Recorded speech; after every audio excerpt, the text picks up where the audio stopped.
O, pamahan ko mga lods. Kambak, mga kalabawang Bisaya, Davao ni Bay.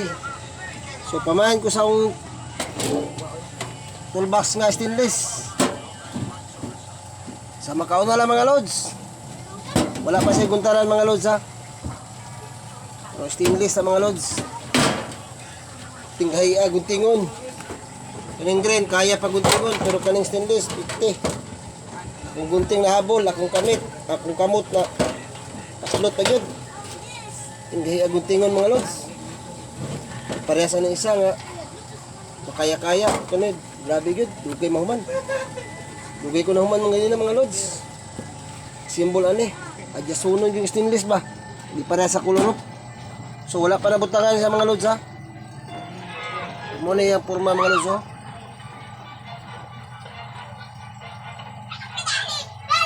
Dire mo ko na lisdan mga lods oh. Kanto niya. Kani muna lisod. Kanon. Di parehas ng pula o green. Nakuha na yun ako. Pero kanin adjust pa ko. Lisod kayo yung stainless kanon. Hindi mo matulog. Sa bakjab yun. So, pamahan ko, kisa ako na makakuha sa akong stainless nga toolbox, no? Rato ko yung hatag ni Koron.